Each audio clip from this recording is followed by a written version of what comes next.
Shalom and welcome to another in our series of podcasts from Temple Beth Am, a dynamic center for conservative Judaism in Los Angeles.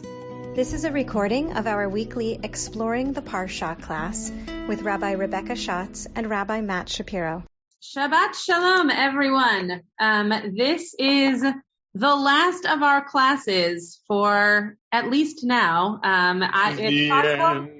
It's possible that I will continue teaching a Parsha class after the high holidays. You just want to pick it up when they get good again. Sans Rabbi Shapiro. No, I believe I was not the one who said, let's stop this class. I would have done it. I know, but you're just going to pick it up. You're not going to soldier through Dvarim. You're just there's so many weeks that if I'm alone, I wouldn't be able to do it. So if I'm not doing it with you, I probably should just start after the high holidays when I'll be around. With or without. So we are in Parashat Korach. Korach brings a claim against the leadership of Moshe. And interspersed through this narrative, it's a little difficult to track if you happen to be, not pointing any fingers here, if you happen to be one of the people who thinks that sometimes the Torah consists of stories that have kind of been stitched together. Korach definitely seems to be one of them, because there is the rebellion of Korach. There is also the rebellion of Datan and Aviram. And they are parallel to each other, but there are also some sort of parts that don't quite line up right. But Korach is the ringleader. We'll go with that. And onward we go. Rise up against Moshe along with 250 other leaders, right? Nisi'ei Ha'edah.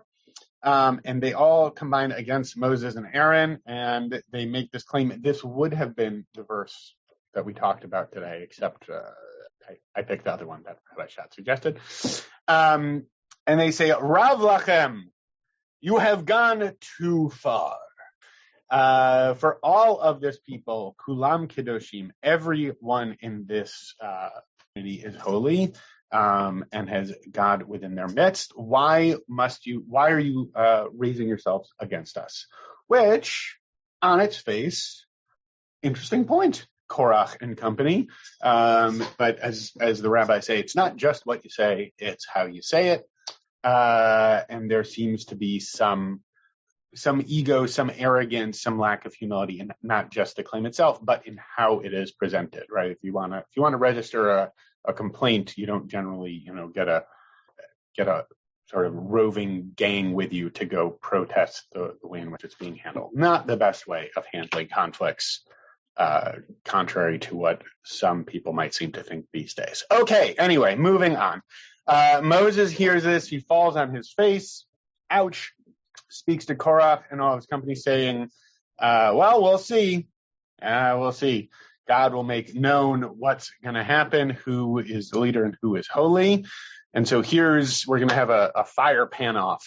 We're going to fire pan off, take your fire pan, bring the incense before God, and whoever God chooses, that will be who is holy. And he sort of tosses it back at them. He says, Rav Lachem b'nei Levi. No, it's not. I'm not Rav Lachem. You are Rav Lachem. And Moses says further, rebutting their point. Don't you have enough?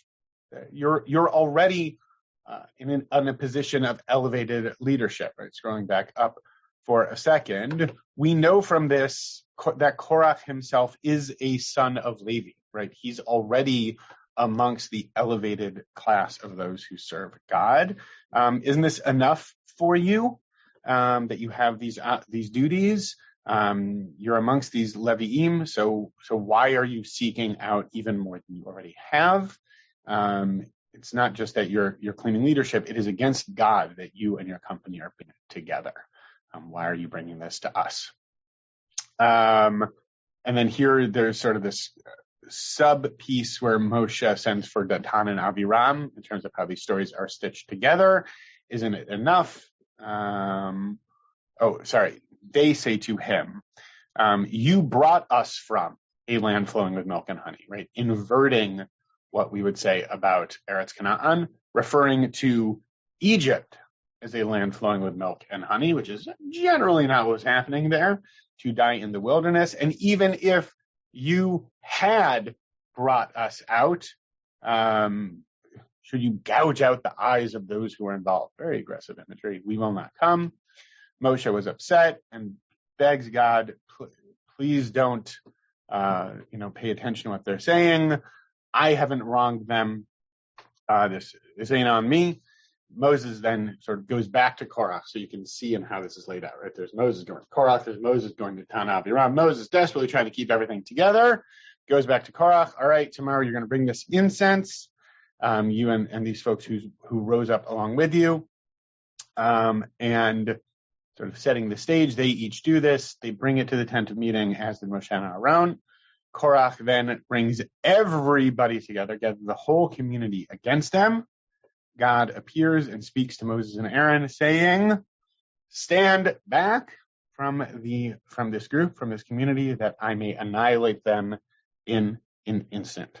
Big dramatic moment is the verse, the final version for now of exploring the Parasha with Rabbi Rebecca and Rabbi Matt. Okay, chapter 16, verse 22. Close that up. Vayiplu al pneihem, ouch, vayomru. They fell on their faces and they said, El, Elohei haruchot lechol basar. God, I'll read the translation and sort of then go back into what it might mean in Hebrew. Oh God, source of the breath of all flesh. Ha'ish echad yecheta. This one person who sins, the al kol ha'ida tiktsof. Will you be wrathful with the whole? So this verse, God says, I'm going to smite this whole group. And Moses and Aaron say back to God this interesting way in which they're referring to God, asking this question that, like, without priming the pump too much, ebbs and flows throughout Tanakh, the sense of individual versus collective responsibility, which is an interesting one. And also hearkening back to what we talked about a couple of weeks ago, this idea of prayer within the Torah, right? We talked about Moses' prayer for Miriam, and here is a different type of prayer in a different type of situation, but might be interesting, depending on where we go, to compare and or contrast those two. All right. So let's look at verse 22 for some kushiot, some questions on this verse. None. We're going to end this podcast with no questions. Give them a second. What's God's source? They're waking up. Yeah, Karen, go ahead. The more I think about all this, the less I understand. Yeah, that's fair. Especially at this part of the Torah, that makes sense. So first of all, he's a Levite, right? That's a priest. Right? Well, a little bit different than a priest. A Kohen is a priest. No, I know that, but and the Levite, all right. Why is he rebelling? Why are they rebelling? Because Moses is like too big for his britches. Great. So who knows? Great. So why the rebellion? You know, what's the reason behind it? Maybe the impetus behind it, right? Why now, right? And kind of what's the ego behind him needing to rebel? I'll just I don't have an answer to that question. I'll just mention that if you read the first few verses about the rebellion, it also doesn't seem so crazy as a statement of rebellion, right? Like, it doesn't actually seem so dramatic and so antithetical to Moshe and Aharon's leadership. It actually just sounds a little bit like they want answers to why they're not being asked to be part of what's going on. And it escalates very quickly. So I've never really understood not only why the rebellion, but why is it such a big deal to become a rebellion? Why can't it just be that they had a question and they could have just been answered in maybe a more communal way? Not just what you say. Hold on. You just said why they couldn't be part of what's going on. Yeah. What was going on? Oh, just meaning like, here, Rabbi Shapiro, can you scroll up to the top just so we can actually see the verses that I just mentioned? Yeah, great. Okay. Down a little bit. To rise up against Moses. Yeah, but if Rabbi Shapiro scrolls down a little, which I don't have control over his computer, so I can't do it. Okay, great. That's good.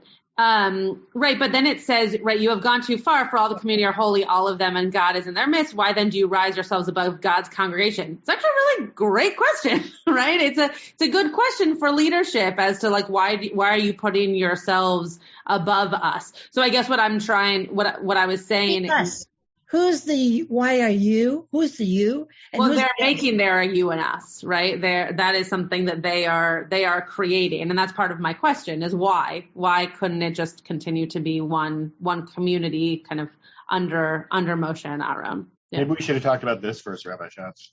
Maybe. Part of the reason, by the way, that I didn't go with this first is I am drashing at the library minion, and it touches on something I'm talking about in terms of leadership and humility and self-reflection. So, right. Just saying. Renee. Okay, so wait, where did that verse go? 22. Yeah, we can go back. Okay, so one thing, why does it say, oh God, source? I've never seen that word thrown in anything, source. And also, it seems like they're challenging God by saying, oh, well, when one person sins, are you really going to be mean or get back to the whole community for just one person sinning? I know that's come up before, but it's still in this pasuk challenging God. And right, so it's the age-old question in the classroom of why, if he did that, are we all being punished? Right. Which maybe Rabbi Shapiro can speak to a little bit better than I can. And then in terms of source, the idea of source is actually, I can't speak for sure to JPS's translation, but in Breshit, very often the idea of Ruach Elohim is used. I don't know that they use the word source for that.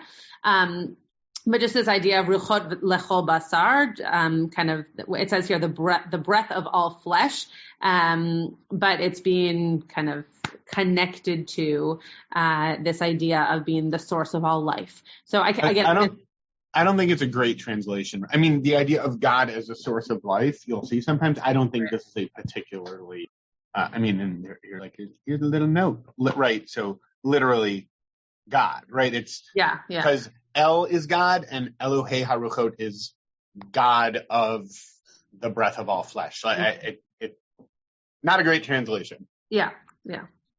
Okay, Denise and then Joanna. So I feel like the way that he did it tells us why it was a problem. Because suppose I want to teach a Parasha class. If I come up to you guys and I'm like, hey, why are you and Rabbi Shapiro always teaching the class? And we have input too. And Karen always has a comment, and I'm going to bring Renee with me. And why don't we all just come up and we want to be the teacher too? Okay, I'd say that's a really good idea. You're probably right. Okay, so that would be one approach. Versus if I would go either to you individually or to who's ever in charge at Beth Am of creating these classes, and I come with a lesson plan and an outline, and I'm like, okay, I've been thinking about this idea for a while, and here's what I want to share, and how can we make this happen? And so, you know what I mean? Because in one scenario, it's just all about the ego. It's me, I want. And the other scenario, it's about what do I have to contribute? Mm-hmm. And Korach wasn't contributing anything other than Korach. Great. So I'm not going to spend too much time on that because it's a different verse than the one that we're focused on. I know I was the person who brought it up, so I take the blame for that. But yeah, I think you're right. I mean, it is definitely, and maybe this is what Rabbi Shapiro is talking about a little bit in his drash. There's different ways of assuming leadership. There's also different ways of asking leadership for permission or respect or opportunity. So for sure. And I think that, I think here, if we're going to connect it back to the verse that we're looking at today, right? One, if we wanted to compare the two, here it's God at the helm, right? And Moshe and Aaron, are kind of quote underneath, right? Whereas in the, verse above, we're talking about Korach and his people going up against Moshe and Aaron. So it is interesting that in these two different places, we're looking at two different types of relationship of leadership. Joanna. Oh, I think you're muted or we can't hear you for some reason. Sorry, my unmute was stuck. I think we're about good now. Yeah. Just in terms of trying to understand what's going on with Korach, if we look at verses 2 and 3, right? So verse 2 is introduced with the verb vayakumu. Then we get like who got involved. But to me, vayakumu goes with vayikahalu in the next verse, and it's al Moshe. And that preposition al there, I think, is very telling, because what if the preposition was with and not over or on, right? So it seems to suggest that they weren't standing with Moshe. They weren't gathering with Moshe, but they were standing over him, somehow opposed to him. And, and so I wonder, trying to sort of dig under the text a little bit and, to your point of not only what you say, but how you say it, if that starts to get to some of the how of what's happening here. Yeah, I think that goes to Denise's point very nicely. Just, the way in which we're being told that this happened shows directly the kind of, intensity around that assuming of leadership, but also the way in which they went about trying to get some authority against the current leaders. Mike, go ahead. And then we're going to get back to this verse here. Hey, Rabbi Schatz, maybe we should have picked the other verse. Sure. It seems like people like that verse. I like this verse, but I'm losing my touch. That's why. All right, Mike. That's why the class is ending. No, I'm kidding. When it's exactly right. When one member sins, the wrath will be with the whole community. I'm wondering about in Judaism, we value argument, okay? I believe. And so we argue as Jews. And so it isn't that. No, we don't. Oh, we don't. Okay. No, you're supposed to argue back. Maybe some Jews value argument unless they. No, they don't. You're supposed to argue back. Yeah. Okay. I value argument. Okay. I don't care if you don't value argument, but I value argument. Now, if you want to argue with me, I'll be fine with that. Okay. Anyway, but often in this, I would just like to bring up the issue of an argument for the sake of heaven versus an argument not for the sake of heaven. And I don't know that addresses verse 22, but if you have someone who is trying to say that we're all holy, why do you set yourselves above it? And yet he is in a sense setting himself above Moses. The question becomes, is his argument more valid, or the way that if he presents it in a way that is not for the sake of heaven, then it sort of becomes like a power play on his point, and it doesn't really involve the truth. And then the people that follow him, then they've been sort of hoodwinked, I guess, in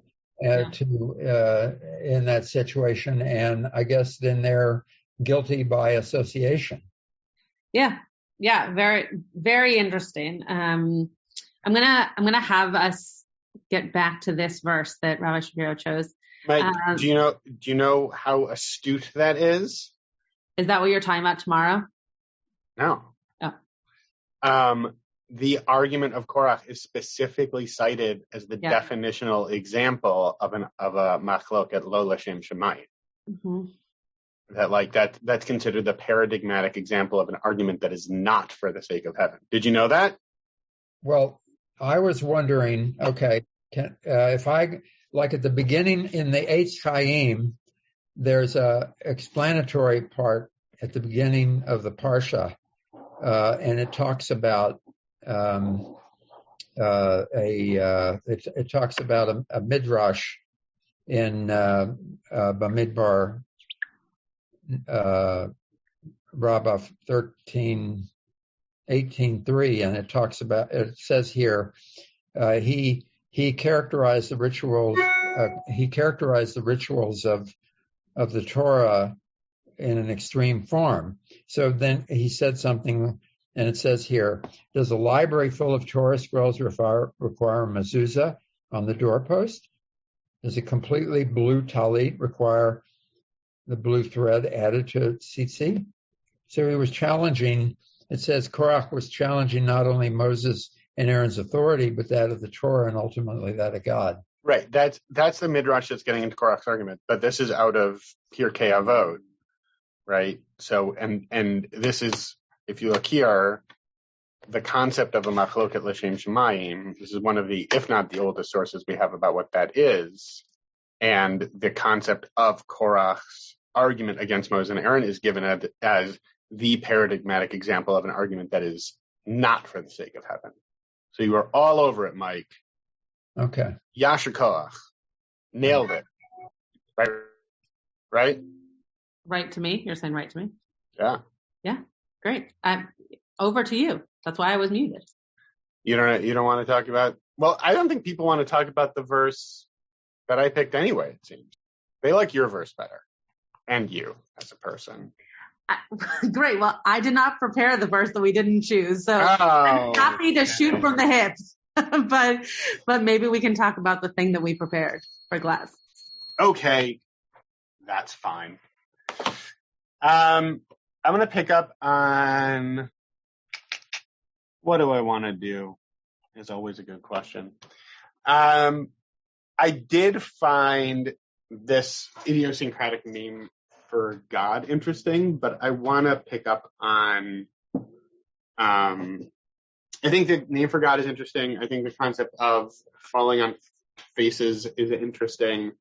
I think both of those are interesting pieces to pick up on, but for now, I'll start at the end, a very good place to start, in terms of the way that the back end of the verse is structured. So the first piece is, I named this when I was marking through the verse, just this sense that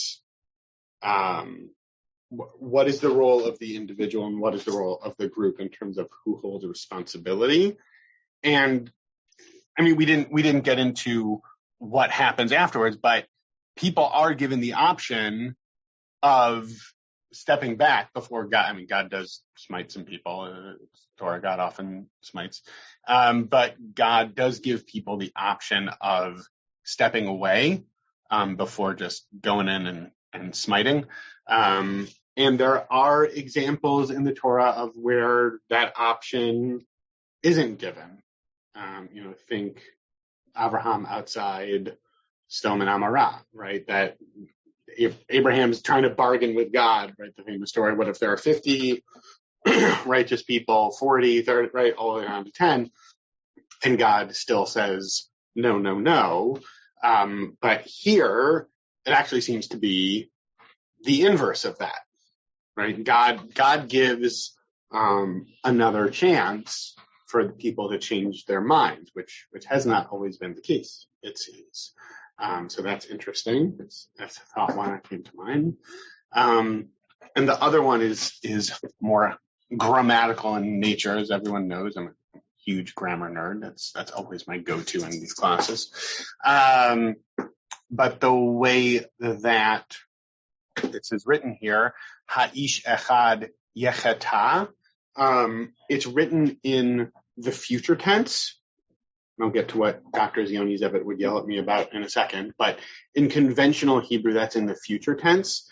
And so it is interesting that this person presumably Korach, who's being referred to, although not by name, this person who will sin and then all of the people will be punished. Well, are we judging this person by what they have done or what they might do? And also to cite a famous text about going back to Abraham's story as well, in terms of Yishmael, when the angels see Yishmael doing stuff that seems questionable and they come before God and they say, why are you letting this person continue? He's going to be present problems for Israelites in the future. And God says, no, we only judge a person by where they are now, not by where they're going to be. And yet here in this verse, is this person being judged by what they might do or what they've actually done? What Dr. Zioni Zevet would be yelling at me about right now is he would say there's no such thing as past or present tense in the Torah. It's all about perfect or imperfect tense. Remember that, Rabbi Schatz? Remember that? That's fine. What? Yeah, she remembers. Give me a thumbs up. First time today. Finally got a thumbs up. It definitely was not a thumbs up experience for Rebecca Schatz because I am not great at grammar, but I do remember it very well and learned a lot from the man, and he's brilliant and I like him a lot. But I would not say that it was a thumb up experience. Remember that little pamphlet we had to get, like the anterior crucial ligament of biblical? I didn't have him for the same class you did, but you had to buy his little. I'll find it.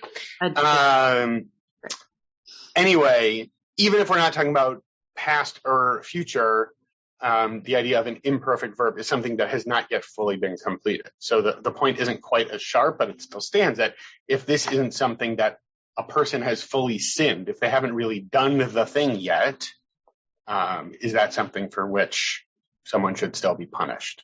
So that's more me. I have a couple of sources on other things, but in terms of the big questions that come to mind for me on this verse, those are the two that most jump out. So I don't know if folks have thoughts on that. I don't know if that's clarifying in terms of why I just find this verse interesting and not only that other verse, but those were two of the big thematic-y pieces that jumped out at me.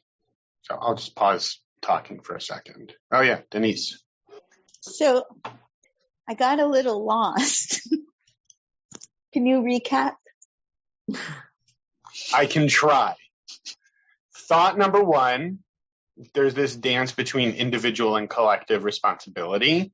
And Moses and Aaron seem to be saying to God, hey, God, it seems like this is mostly stemming from one person. Why would you punish everyone? And I was contrasting that with a sense that in the Torah sometimes it seems like even if it is just a small handful of folks, there can be collective punishment, right? So there's that interesting dance there. So that was thought number one. Thought number two, the role of what a person has done versus what they have not yet done, and if they are still deserving of punishment for something that they might yet do, as opposed to what they've done. Think Minority Report. We're Tom Cruise heavy today, I guess. Minority Report. People see Minority Report? Yeah. Yeah, Mike saw Minority Report. Karen, did you see Minority Report? Did you like Minority Report, Karen? Yeah, she liked it. Okay, very good. Right, the idea that you might be punished for something you haven't yet done. So those are my two thoughts. I don't know if that's clarifying, Denise, but those are the two thoughts that were hanging around in my brain. I'm gonna share a few things. The thing that I thought was most interesting about this verse, and maybe this is a little bit more theological than we typically go in this class, but this just isn't the kind of God that I believe in. This isn't the kind of God that I would call upon if I were in this situation. When it says Vayiplu al panav, that means that they prayed. We know that from different moments of prayer earlier on in our Torah. So it's not, Rabbi Shapiro was joking when he said, ouch. It doesn't physically mean that he actually fell on his face, but that he prostrated himself, just like we do on Yom Kippur. this is a way of actual prayer and of approaching God. But I think the thing that really caught my eye this time was just this idea that if God is ruchot lechol basar, right? Literally the breath.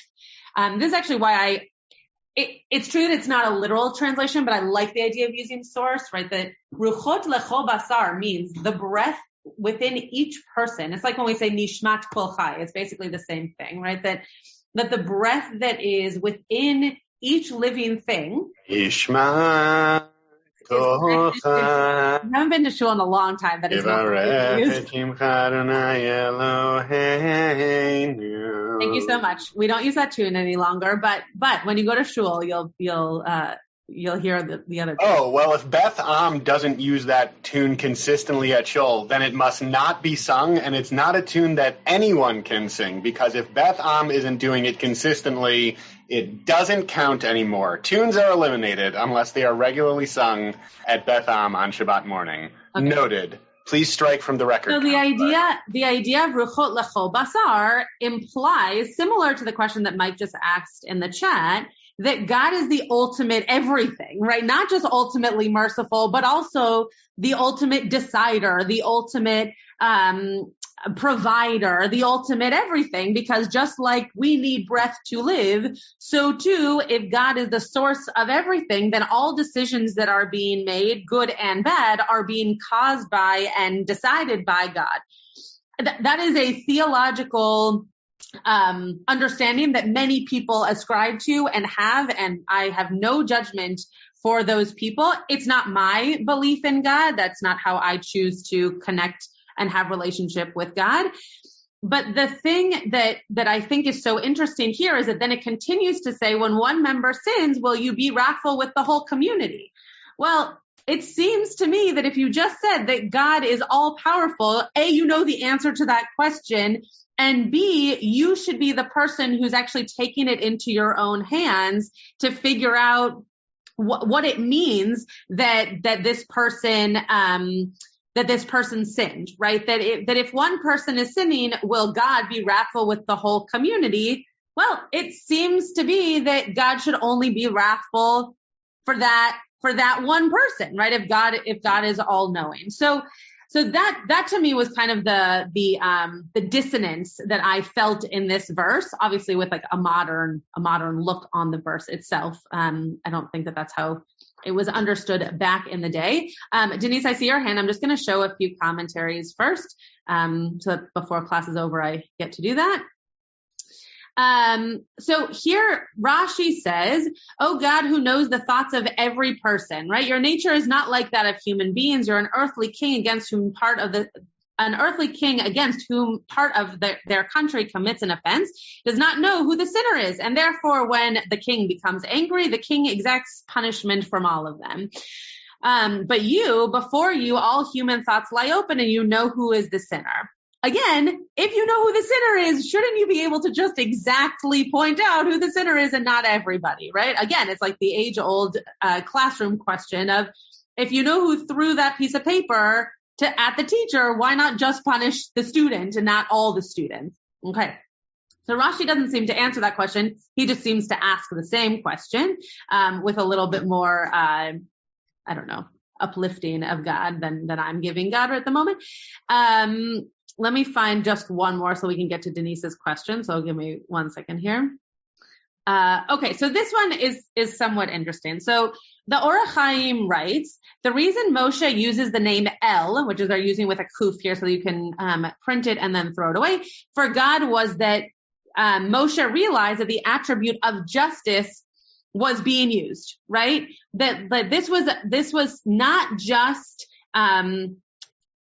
Elohim, right? This wasn't just kind of an impersonal God, but this was a God that actually understood how to use justice in the way that God was relating to the people or the person.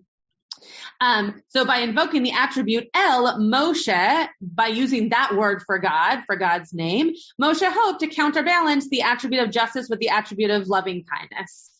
So there is some kind of understanding here that you're using that part of God, not that part of God, right? Which obviously as parents or as teachers or as leaders, we understand you can't really do that as a human.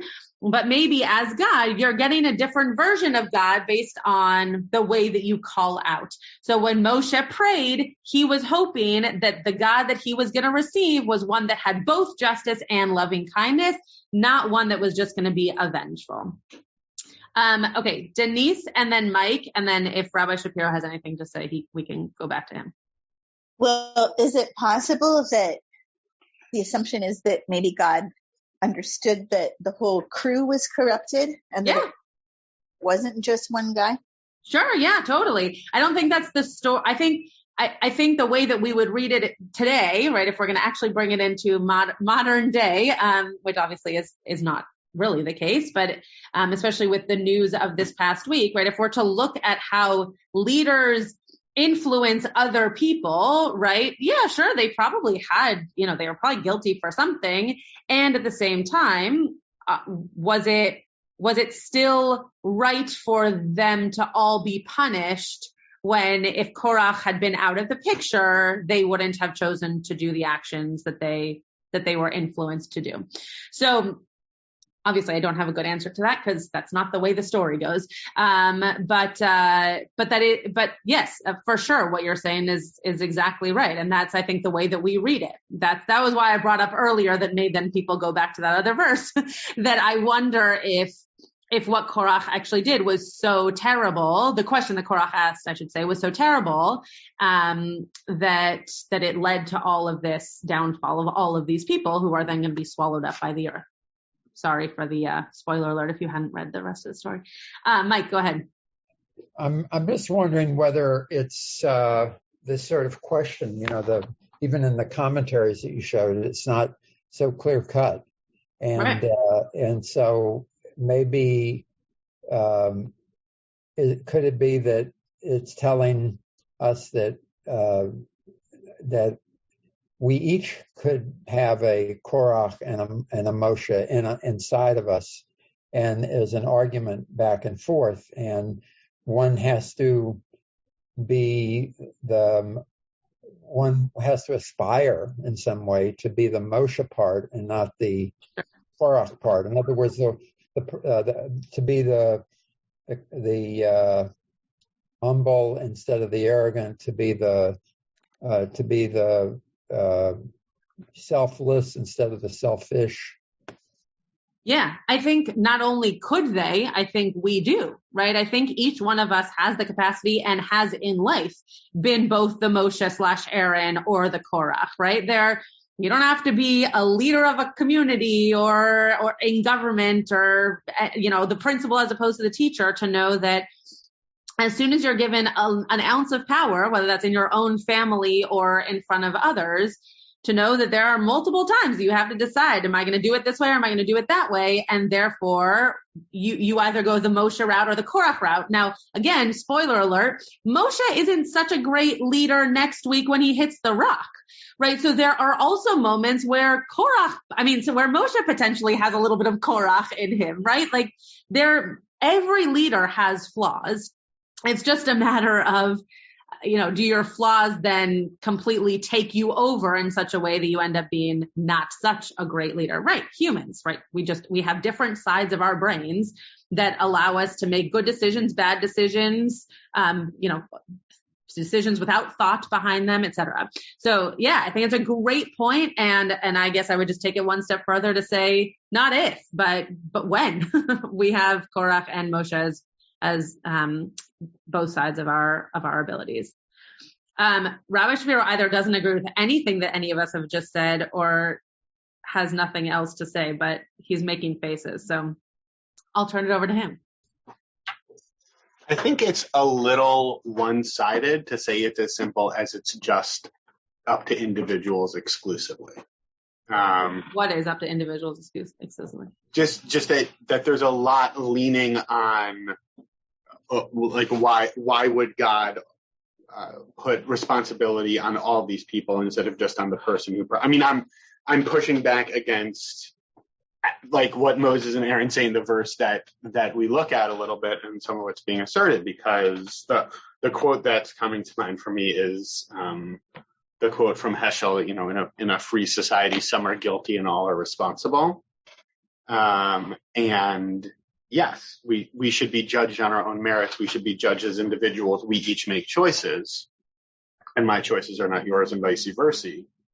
And we live in a context that's about more than just us, right? We're part of a larger fabric, and the way in which we conduct ourselves and the people with whom we build relationships and sustain relationships and all of that stuff. It's not as cut and dried as just, well, I made my choices and you made yours, right? So I don't think that means that, people should be smote arbitrarily if they, hung out with the wrong crew, one wild Tuesday night or whatever it was, but one wild Tuesday night that is. And we're accountable to more than just our own individual actions in a vacuum. I think there's that too. So I just think it's a little more nuanced than just, well, we should each be judged on our own merits, right? Like whatever you feel about how things are going in the world right now, it's not as simple as just, well, it's individual people making individual choices, right? We have responsibility for each other, and part of the what I think has been challenging for folks over the past couple of weeks is how we're seeing, how deeply connected we all are to larger pieces that are happening in the world, and the challenge of responding to what's happening around us when it's not just about us. So that's why I was gazing into the internet void, and I still am, as we all are. Do you have any other commentaries you wanted to bring? Do you have a response? Do you have a response to that thought before I bring something else? Yeah, I mean, I don't know that that's so opposing what was being said. I just think there has to be a balance, right? We have to both take our own responsibility for things and also not get caught up in something that is going to affect the way that we make decisions. So yeah, I agree. I guess where I would disagree is to say that we have to rely on God to be part of that. Because again, I don't believe modern day in a God who's using God's hand to move pieces around to help those things either succeed or not. But yeah, I mean, I generally agree with what you are saying. I think it's just a balancing act. It's hard to know what you're thinking when we can't see you. So I don't know what you're. Could I say something? Yeah. I'm just wondering if, I understand what Rabbi Shapiro is saying, but when, if you think about what's been happening and you think that if more people would have exercised at a personal level their Moshe part and not their Korach part, yeah, then maybe in the end you could have not had a pulling at the steering wheel kind of moment, or whatever you want to call it, or you just never know. I mean, if you get my gist. Yeah, no, totally. Yeah.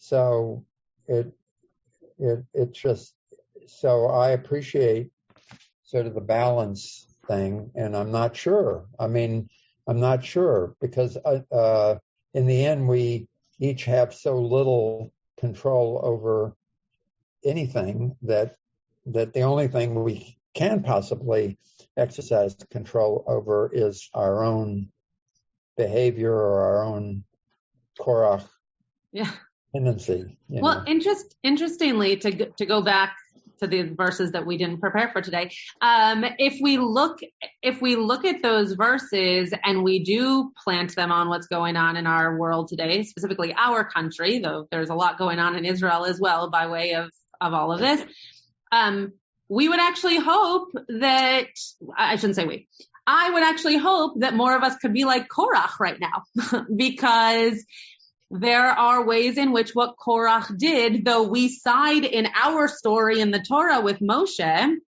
if we didn't side with Moshe in this story, we would want to be Korach, because he's actually standing up for what he believes in and a type of leadership that he wants for his people. Don't give me that face. That's exactly what he does. He says it in his words.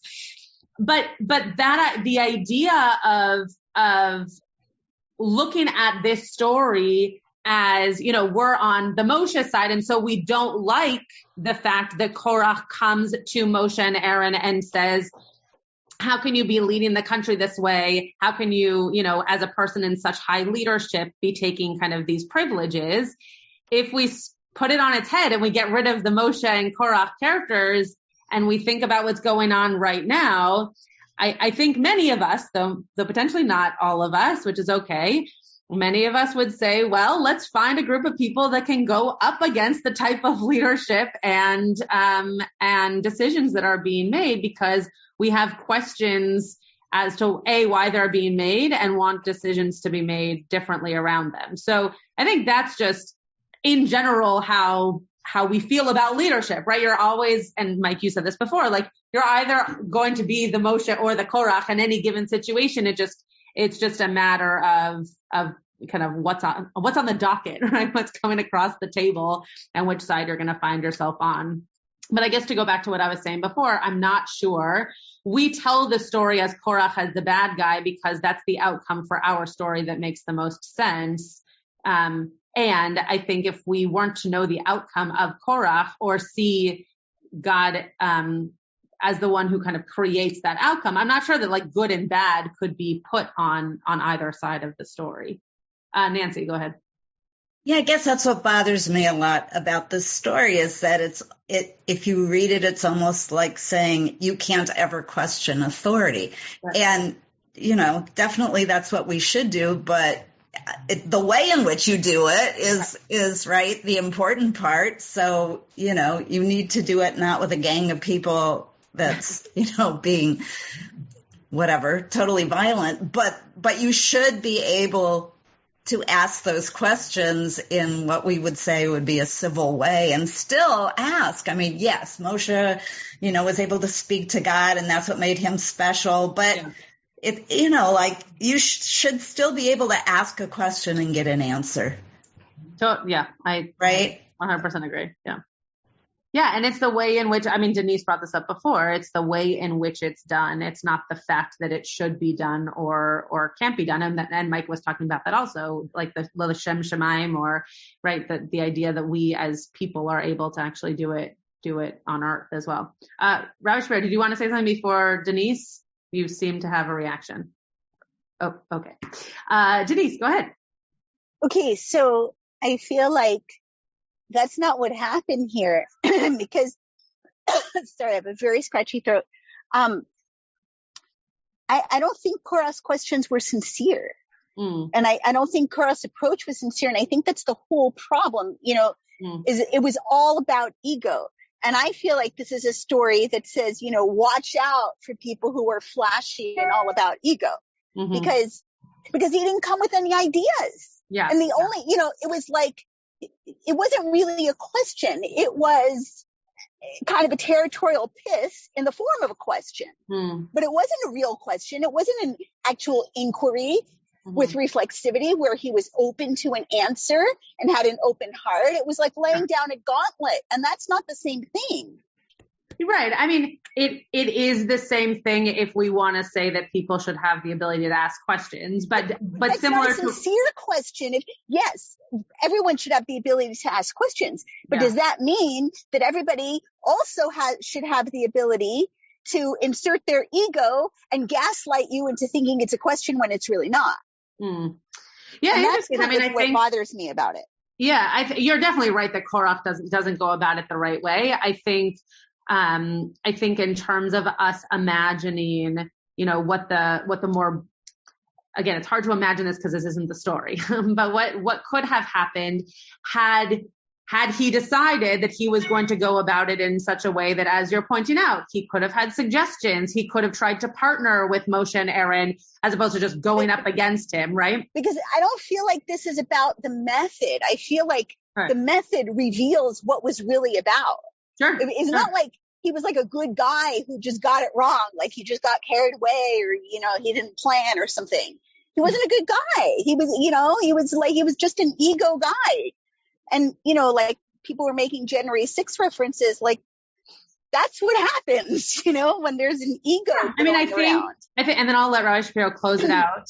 But yeah, I think that in general, we can't judge a person until we see their true colors, right? And I think that what you're claiming is true in that we see Korach as not a good guy based on these true colors that we see.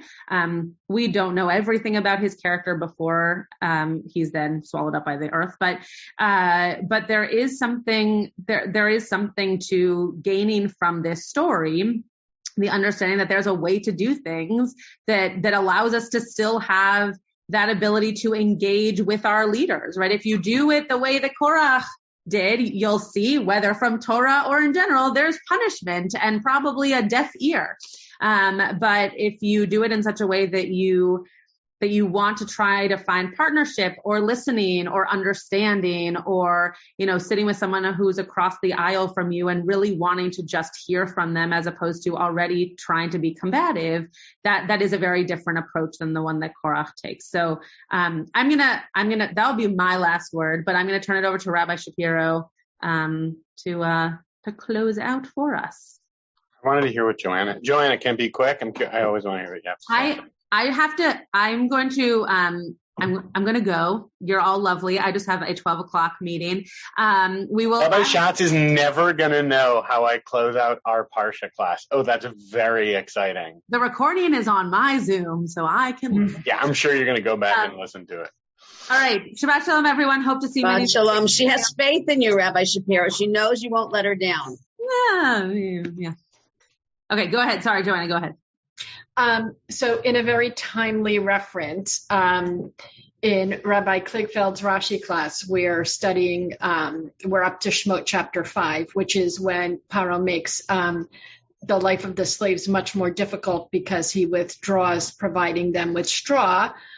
And now they have to manufacture the straw themselves in addition to making the bricks as they always had with the straw that they had been given. And in that chapter, there's a verse that says that some of the Hebrew overseers came to complain to Moshe about their situation. And Rashi says that two of them were Datan and Aviram. So, and connects it to some language that's similar both in that chapter and later in this one. And so then, that also casts a light on this, that, this isn't the first time that Datan and Aviram are coming forward to complain.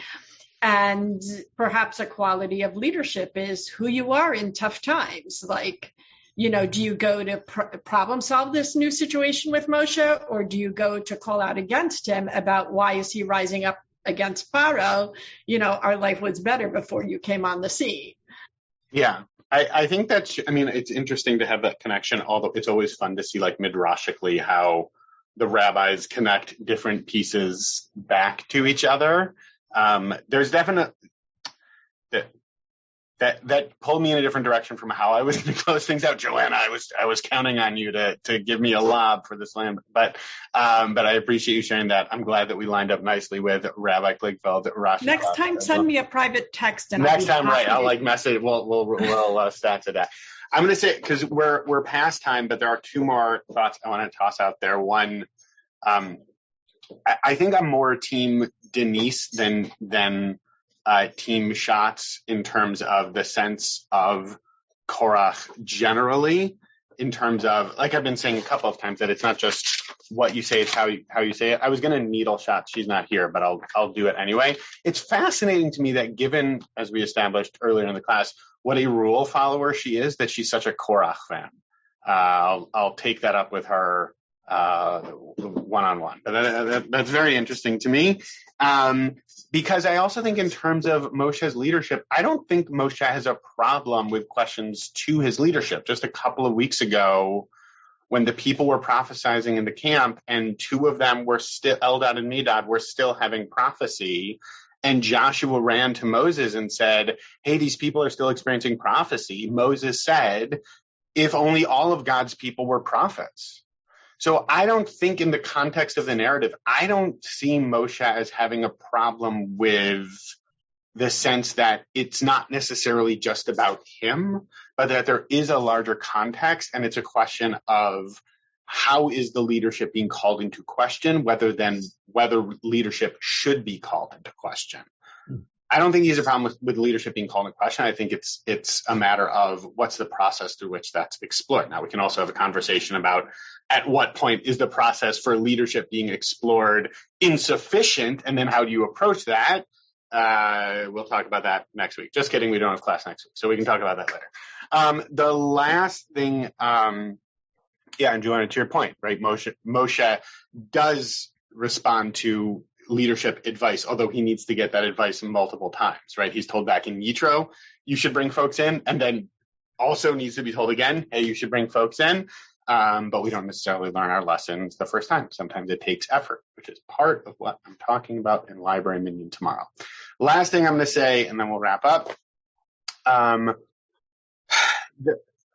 Somebody mentioned, it was a few comments ago, but this idea about like what's the role of the individual, and is it sufficient for what just one person can do, and grappling with that. I'll introduce the concept of powerlessness, which is not something that we necessarily like hearing about, because it can feel uncomfortable. And I think that's part of what makes it so important. Serenity prayer, right? God grant me the serenity to accept things I cannot change, the courage, things I can, and the wisdom to know the difference. The truth of the matter is there's actually very little in the world that I control. I wish I controlled more, but I don't. And I think that that's part of what's been feeling particularly uncomfortable these past few weeks with the news cycle so rapidly spinning and turning. But there's also something very liberating and freeing about that, if I can really click into that. And by having a sense of what is and isn't in my control, that's actually then empowering in terms of knowing what is within my control. Because if I don't have a clear sense of that, I might spend a lot of time and energy invested in things that I want to control but don't. Or I can say, all right, here's what's within my control. I'm going to invest as much time and energy in that as I can, because that's actually within my purview. And I think that that's part of the dance in terms of what Korach pushes, right? Pushes too far in that regard. And then going back to the verse that we were hypothetically talking about that we didn't actually talk about, what Moshe and Aaron then do is they do what's within their control by praying. And also there's a couple of commentaries that talk about by prostrating themselves, by falling forward. That's also them surrendering. That's also them letting go. And I think that that's a really tough dance. I think it's a really tough balance to strike in terms of what is and isn't within our control. But I think ultimately when I'm able to do that, when we each do that reflective process, that brings us more likely to be on the Moshe side of things that each one of us contains within the Korach side of things. And so with that, podcast listeners and friends on Zoom, we bid you a fond lahitraot.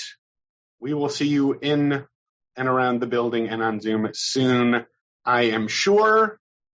Asher Koach. Thanks for hanging out, folks. You have been listening to another in our series of podcasts from Temple Beth Am, a dynamic center for conservative Judaism in Los Angeles. If you enjoy these podcasts, we invite you to write a review on the Apple Podcast site or wherever you get your podcasts. For more information about Temple Beth Am Los Angeles, go to tbala.org.